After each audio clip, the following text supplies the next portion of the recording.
Welcome to Vishwabharat TV. ఈ మధ్య కాలంలో గత 2 రోజులుగా హాట్ టాపిక్గా మారిన అంశం ఏదైనా ఉందా అంటే ఖచ్చితంగా గీతాంజలి సూసైడ్ గురించి అనే చెప్పుకోవాలి. అటు ఎలక్ట్రానిక్ మీడియాలోను ఇటు సోషల్ మీడియాలోను ఈ విషయం మీదే చర్చల మీద చర్చలు సాగుతున్నాయి. చాలా వైరల్గా మారిందనే చెప్పుకోవాలి. ఈ తరుణంలో తనకు మంచి జరిగిందని కానీ లబ్ధి చేకూరిందని కానీ చెప్పుకోవడం కూడా తప్పేనా, ఇది చాలా దారుణం అంటూ కొందరు ఆగ్రహం వ్యక్తం చేస్తూ ఉన్నారు. పోస్టులు కూడా పెడుతున్నారు. డైరెక్ట్గా విషయానికి వస్తే తెనాలికి చెందినటువంటి గీతాంజలి తనకు న్యాయం చేయాలని, అంటే ఎన్నాళ్ళ నుంచో తనకు ఇళ్ల స్థలాన్ని కేటాయించాలని పెట్టుకుంటున్నా న్యాయంగా తనకు ఇవ్వడం లేదంటూ అర్జీ పెట్టుకుంది ప్రభుత్వానికి. అయితే చాలా వార్తలు చూసాం. లేట్ అవ్వచ్చు కానీ ప్రజలందరికీ కూడా ఈ ప్రభుత్వంలో మంచిగా చేకూరుతుందంటూ వైసీపీ నాయకులు, అలాగే చాలా వార్తలు మనం చూసాం. చివరి నిమిషంలోనైనా తనకు న్యాయం జరిగేలాగా ఇళ్ల స్థలాన్ని వైఎస్ఆర్సీపీ గవర్నమెంట్లో కేటాయించడం జరిగింది. అది మాత్రమే కాదు, ఇళ్ల పట్టాను కూడా రీసెంట్గా అందించడం జరిగింది. అయితే ఇటీవలే ఇళ్ల పట్టాను అందుకున్నటువంటి గీతాంజలి ఆ ఆనందాన్ని మీడియా ముఖంగా చెప్పుకోవడం జరిగింది. నమస్తే అండి, గీతాంజలి. ఎక్కడ ఉంటారు? తెనాలినే. ఎలా అనిపిస్తుంది ఈ రోజు? ఏంటది అసలు మీ చేతిలో? సార్, నా ఓన్ హౌస్, నా డ్రీమ్ సార్ ఫుల్ఫిల్ అయిపోయింది ఈ రోజు. ఎవరి పేరు మీద వచ్చింది? నా పేరు మీదే సార్, గీతాంజలి. ఎస్, అందుకే నా ఓన్ హౌస్ నా డ్రీమ్ అని చెప్తున్నాను నేను క్లియర్ గా. I felt really so happy sir. నేను అసలు ఎక్స్పెక్ట్ చేయలేదు, పేరు మీద తీసుకుంటానని అసలు అనుకోలేదు. సార్ నన్ను బ్లెస్ చేశారు, మా శివన్న నన్ను. I fell so happy. ఇదే కాదు, ఎవ్రీ ప్రోగ్రామ్స్ కి సార్ వస్తారు. మా పాప మెచ్యూర్ ప్రోగ్రామ్ కి కూడా వచ్చారు.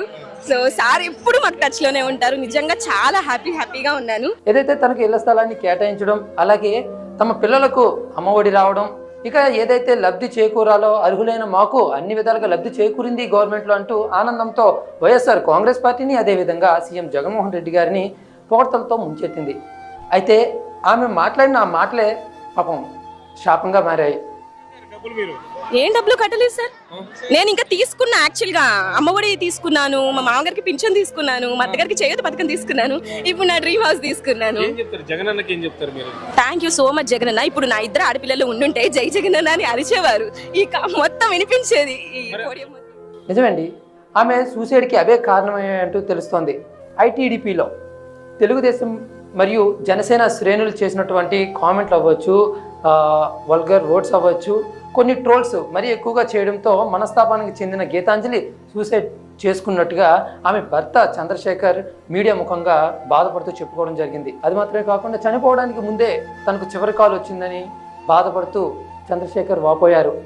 ఒకవేళ చనిపోతుందని తెలుసుంటే నిజంగానే కాపాడుకునేవాడిని అంటూ పాపం చాలా బాధపడ్డాడు చంద్రశేఖర్. చాలా మంది అడుగుతున్నారు, నేను చెప్పలేకపోతున్నాను. పట్టాలు తీసుకుంది, ఆనందంగా మాట్లాడింది, బాగా వైరల్ అయింది. దానికి గుడ్ కామెంట్స్ వస్తాయి, బ్యాడ్ కామెంట్స్ వస్తాయి. తను ఏంటంటే గుడ్ కామెంట్స్ మాత్రమే మాకు చెప్పింది, బ్యాడ్ కామెంట్స్ అని మాకు చెప్పలేదు. మేము గుడ్ కామెంట్స్ లో ఆనందంలో ఉందనుకుంటున్నాము.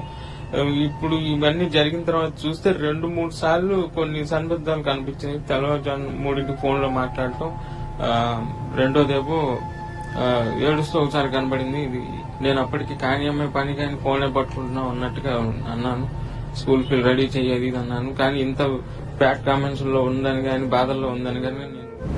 అయితే ఇదిలా ఉండగా టీడీపీ జనసేన శ్రేణులు ఈ విధంగా ట్రోల్స్ చేయడం సరికాదని, మరీ ముఖ్యంగా అజయ్ సజ్జా అనే వ్యక్తి చేసిన దుర్భాషలాడడం, ఎక్కువగా ట్రోల్స్ చేయడం వల్లనే ఈమెకు ఈ విధంగా గతి పట్టిందంటూ మరి తమ భర్తే ఈ విధంగా పేర్కొనడం జరిగింది.